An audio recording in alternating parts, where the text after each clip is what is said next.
आदाब। दिन भर की बड़ी खबरों में आपका स्वागत है।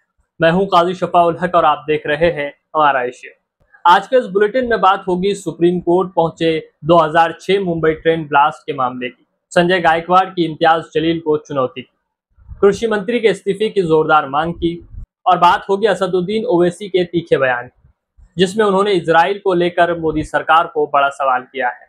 साथ ही बताएंगे अखिलेश यादव ने वोटर लिस्ट को लेकर क्या आरोप लगाए हैं।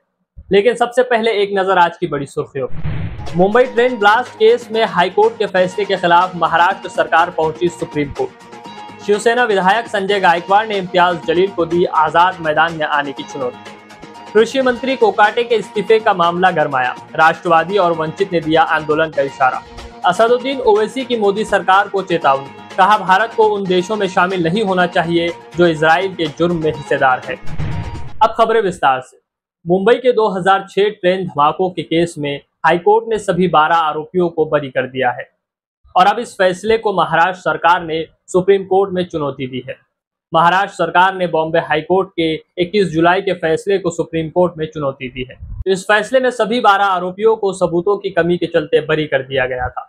मुख्यमंत्री देवेंद्र फडणवीस ने इसे चौंकाने वाला और निराशाजनक कहा है। सुप्रीम कोर्ट 24 जुलाई को इस मामले की सुनवाई करेगा। शिवसेना विधायक संजय गायकवाड़ एक बार फिर सुर्खियों में है। इस बार उन्होंने ऑल इंडिया मजलिस इत्तेहादुल मुस्लिमीन के महाराष्ट्र अध्यक्ष इम्तियाज जलील को सीधे सीधे चुनौती दे डाली। हाल ही में मारपीट के मामले से चर्चा में रहे विधायक संजय गायकवाड़ ने एमआईएम के नेता इम्तियाज जलील को खुला चैलेंज देते हुए कहा है, तू और मैं अकेले आजाद मैदान में मिलते हैं, तीसरा बीच में कोई नहीं आएगा। गायकवाड़ ने कहा कि अगर जलील को इतना ही भरोसा है तो वो पुलिस कमिश्नर को हलफनामा दे कि अगर हमें कुछ होता है तो हम दोनों ही जिम्मेदार होंगे। महाराष्ट्र के कृषि मंत्री विवादों में घिर चुके हैं। अब उनके इस्तीफे की मांग की जा रही है और इस बार वजह है विधानसभा में मोबाइल पर रमी गेम खेलना। राष्ट्रवादी शरद पवार की ओर से मुख्यमंत्री को ज्ञापन देकर कृषि मंत्री मानिकराव कोकाटे के इस्तीफे की मांग की गई है। आरोप है कि मंत्री किसानों की समस्याओं को नजरअंदाज कर रहे हैं। ज्ञापन में चेतावनी दी गई है कि अगर तुरंत कार्रवाई नहीं हुई तो प्रदेश व्यापी आंदोलन होगा। देखिए ये रिपोर्ट। हा भारत देश महाराष्ट्र राज्य कृषी प्रधान देश आहे। बहुतांश 80% या ठिकाणी जनतेपैकी 80% शेतकरी शेती प्रधान देश असेल, पण राज्य सुद्धा आहे महाराष्ट्राचं। आणि आज तागायत आपण जर पाहिलं असेल तर या राज्यामध्ये शेतकऱ्याचं फार मोठं अतोनात नुकसान अनेक वर्षापासून होत आहे। आणि हे जे आता भारतीय जनता पक्षाचं सरकार आहे हे शेतकरीच्या विरोधातलं सरकार आहे। मला असं वाटतं यांच्या राज्यामध्ये आपण दररोज पाहत असू की या ठिकाणी दररोज आमदार मंत्री हे गुंडागर्दी करायला लागलेत आणि हे सरकार कोणाच्याही धोरणात्मक यांच्याकडे निर्णय नाही, विकासाच्या कामाच्या बद्दल हे निर्णय घेत नाही। दुसरं पाहिलं असेल तर कालचं परवाचं प्रकरण हे जे आज कोकाटे आहेत कृषी मंत्री, अहो यांच्याकडे अनेक आंदोलने केली। या ठिकाणी महाराष्ट्रातला शेतकरी हा कर्जबाजारी झाला। अनेक वर्षापासून यांनी इलेक्शन मध्ये आश्वासन दिले होते की आम्ही 100% कर्जमाफी करू। एक काल अधिवेशन संपलं परवाचा, 1 रुपयाची कर्जमाफी यांनी केली नाही। याच्यानंतर पीक विम्याचा प्रश्न आहे, पीक विमा लोकांना भेटत नाही। नुसतं यांच्या वल्गणा फुकट आहे की 1 रुपयामध्ये पीक विमा देऊ, परंतु सदरील कुठल्याही शेतकऱ्याला तो पीक विमा मिळत नाही। या ठिकाणी अतोनात वृष्टी झाली, त्याचं नुकसान भरपाई अनेक वर्षापासूनची मिळत नाही आणि शेतकरी हा रसातळाला गेला। एवढं सगळं असताना हा कृषी मंत्री कोकाटे यांनी शेतकऱ्याच्या बद्दल त्या विधिमंडळात व्यथा मांडायला पाहिजे। जे काही विरोधक प्रश्न मांडतात ते प्रश्न समजून घेतले पाहिजे, परंतु याला कुठलीही उत्तर न देता हा कृषी मंत्री त्या ठिकाणी रम्मीचा खेळ मोबाईलवर खेळतो आणि ते मला असं वाटतं की साऱ्या देशाने जगाने आपण या ठिकाणी पाहिलं। आणि असं असताना सुद्धा एवढी मोठी दादागिरी या ठिकाणी यांची चालली। खरं म्हणजे आज आम्ही जिल्हाधिकारी साहेबांना आमच्या राष्ट्रवादी काँग्रेस पक्ष शरदचंद्र पवार साहेब यांच्या वतीने सर्व जिल्ह्याच्या शहराच्या नेत्याच्या मंडळीच्या उपस्थितीत आता कलेक्टर साहेबांना निवेदन दिलं की ताबडतोबीने अशा कृषी मुख्यमंत्र्याला ते निवेदन त्यांच्या मार्फत पाठवलंय। कुठल्याही परिस्थितीमध्ये ताबडतोब या कृषी मंत्र्याचा राजीनामा घेतला पाहिजे, याच्यासाठी आज आम्ही हे निवेदन देतोय। आणि जर त्यांनी राजीनामा दिला नाही तर निश्चितपणाने राष्ट्रवादी काँग्रेस पक्ष मोठं आंदोलन या ठिकाणी छेडणार आहेत, त्याची सुद्धा रणनीती आम्ही या ठिकाणी करतोय। कृषि मंत्री मामले में अब वंचित बहुजन अघाड़ी ने भी हिस्सा ले लिया है।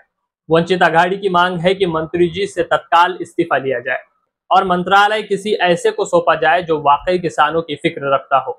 देखिए पत्रकार परिषद में प्रवक्ता सिद्धार्थ मोकाड़े ने क्या कहा। जनता के सवालों पर ध्यान देने के बजाय जो कृषि मंत्री वहां पर अपने मोबाइल में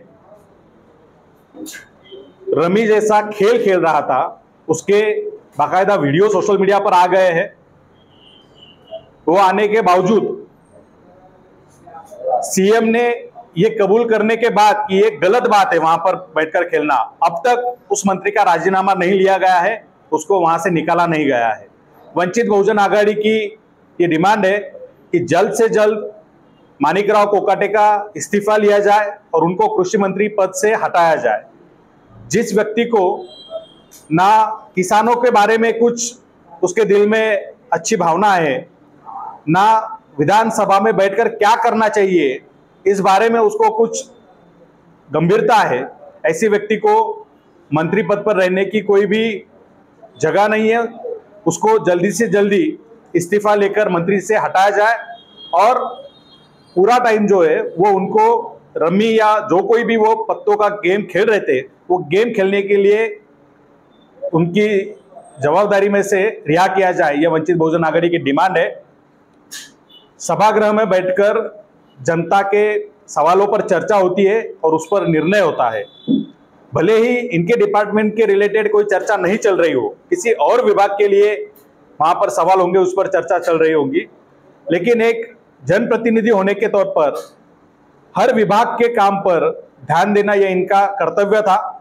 लेकिन इन्होंने उस वक्त विधानसभा के कामकाज को टाइम पास मानकर वो पत्ते खेल रहे थे। उसके वीडियोज आए हैं, उन्होंने कितना भी नकारा हो, लेकिन जो सच है वो सच है, वो सामने आया है। सीएम ने भी ये कबूल किया है कि वो पत्ते खेल रहे थे और ये गलत बात है।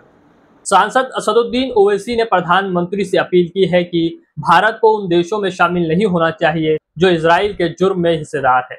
ओवैसी ने सोशल मीडिया एक्स पर पोस्ट कर कहा, गाजा में इस्राइल नरसंहार कर रहा है और अब ये पूरी दुनिया देख रही है। उन्होंने लिखा, भारत हमेशा फिलिस्तीन के साथ खड़ा रहा है और इस्राइल की रंगभेद नीति का विरोध करता रहा है। उन्होंने प्रधानमंत्री से अपील की है कि भारत को ऐसी किसी भी कार्रवाई में शामिल न किया जाए जो अन्याय के साथ खड़ी हो। बिहार और यूपी में नई वोटर लिस्ट तैयार करने को लेकर समाजवादी पार्टी प्रमुख अखिलेश यादव ने भाजपा पर चुनाव में बेईमानी की तैयारी करने का आरोप लगाया है। उन्होंने कहा कि बीजेपी एक बड़ी साजिश की तैयारी कर रही है। देखिए यह खबर। चुनाव को जीतने के लिए भारतीय जनता पार्टी एक नई रणनीति बनाती है। आप कल्पना करिए, 8 करोड़ वोट और 1 महीने में 1.5 महीने में आप पूरी नई वोटर लिस्ट बनाएंगे। इलेक्शन कमीशन किसी भी अधिकारी को ट्रांसफर पोस्टिंग नहीं करता। अगर पुरानी सरकार रही होंगी तो डीजीपी हट जाएगा, चीफ सेक्रेटरी हट जाएंगे और संबंधित अधिकारियों की शिकायत होगी, वो हट जाएगी। आप कितनी भी शिकायत करोगे, किसी अधिकारी के खिलाफ कार्रवाई नहीं होगी। आप वोटर लिस्ट को लेकर के शिकायत करेंगे, एडमिनिस्ट्रेशन को जो साथ देना चाहिए वो एडमिनिस्ट्रेशन साथ नहीं देता। समाजवादी पार्टी ने 18,000 वोट जो बीजेपी के इशारे पे डिलीट किए गए थे, जो वोट लोग नहीं डाल पाए थे, विद एफिडेविट हम लोगों ने इलेक्शन कमीशन को दिया था। उसके बावजूद भी किसी भी आरओ पर, किसी भी बीएलओ पर कोई कार्रवाई इलेक्शन कमीशन ने नहीं की। और अभी जो उपचुनाव हुआ था, जहां पर पुलिस खड़ी होकर के अपनी सर्विस रिवॉल्वर निकाल करके वोट रोक रही थी। और मैं आपसे कहता हूं, कुंदरकी का आप सीसीटीवी रिकॉर्डिंग निकाल के लाइए, आपको पुलिस मिलेगी जो पुलिस वोट डाल रही है। क्योंकि अयोध्या में ये लोग हारे थे तो मिल्कीपुर हराना ज़रूरी था। किस अधिकारी को प्रिसाइडिंग ऑफिसर बनाना है, प्रिसाइडिंग ऑफिसर को क्या टारगेट दिया गया था, और वो रिकॉर्डिंग है जो हम लोगों ने इलेक्शन कमीशन को दिया।